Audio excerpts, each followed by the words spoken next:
الحمد للہ رب العالمین۔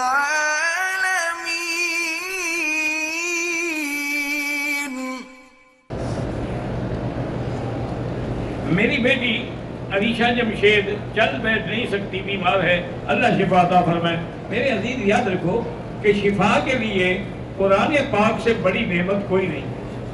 تو قرآن پاک میں سورۃ فاتحہ ہے، آپ 7 دفعہ پڑھ کے پانی پر ہر نماز کے بعد سے ملایا کریں، خود پڑھ لیں، کسی پیر فقیر کی ضرورت نہیں ہے۔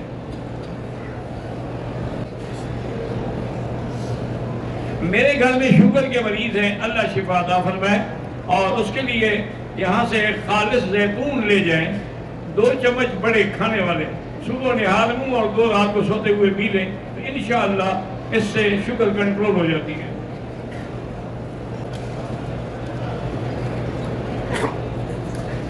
نماز میں سورۃ الناس آخری سورت پہلے پڑھ لی اور پہلے والی بعد میں پڑھی، کوئی حرج نہیں، ترتیب سے افضل ہے، لیکن ترتیب نہ بھی ہو تو جائز ہے۔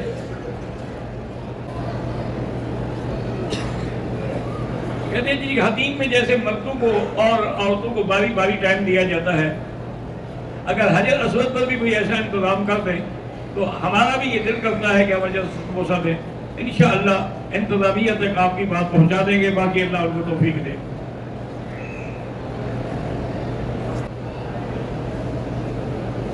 عمرے کا طواف شروع کیا، کندھا نہیں نکالا، 4تھے چکر میں یاد آیا تو پھر نکالا، کوئی حرج نہیں، سنت ہے، فرض تو نہیں ہے۔ اولاد نرینہ کے لیے سب سے بڑا وظیفہ استغفار، کیونکہ اللہ کا قرآن میں وعدہ ہے کہ جو استغفار کرتے ہیں یمددکم باموال وبنین، میں ان کے مال میں بھی برکت دیتا ہوں اور اولاد میں بھی برکت۔ رضائی بہن کے ساتھ شادی ہوئے 3 سال ہو گئے، فوراً چھوڑ دو، رضائی بہن سے شادی نہیں ہو سکتی، آپ نے بہت بڑی غلطی کی، بارہ چھوڑ بھی دو، توبہ بھی کرو، استغفار بھی کرو۔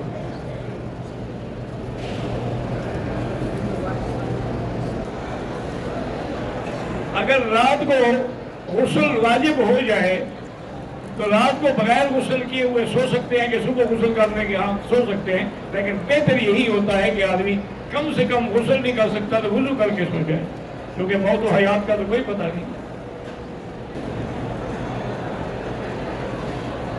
والد صاحب میرے فوت ہو گئے، انہوں نے عمرہ نہیں کیا تھا، والدہ نے عمرہ کیا تھا، وہ بھی اب فوت ہو گئی، تو اب میں پہلے کس کا عمرہ کروں؟ اس کا جس نے نہیں کیا تھا، والد کا۔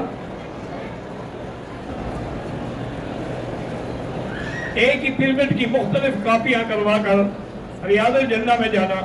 اصل مصیبت یہ ہے کہ ہمارے لوگ جو ہے نا، انہوں نے ہر کام میں کوئی نہ کوئی دھندا نکالا ہوا ہے، طواف بھی جھوٹا کرتے ہیں یا چادر باندھ لی کہ عمرہ کا ہمارے کو نہیں ہوتا، ریاض الجنہ میں بھی اس کے نام کی پیمنٹ نہیں ہے، دوسرے کی استعمال کا۔ یہ غلط باتیں ہیں، اللہ کے گھر میں تو جھوٹ نہ بولو۔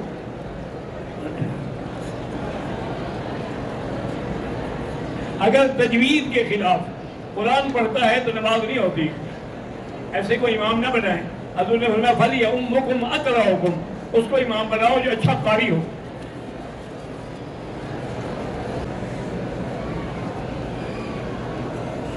میں مکے میں رہتا ہوں، 5 وقت کا نمازی ہوں، لیکن مجھ سے کبھی کبھی اپنے ہاتھ سے شہوت مٹانے کا گناہ ہوتا ہے، توبہ کرو، بہت بڑا گناہ ہے۔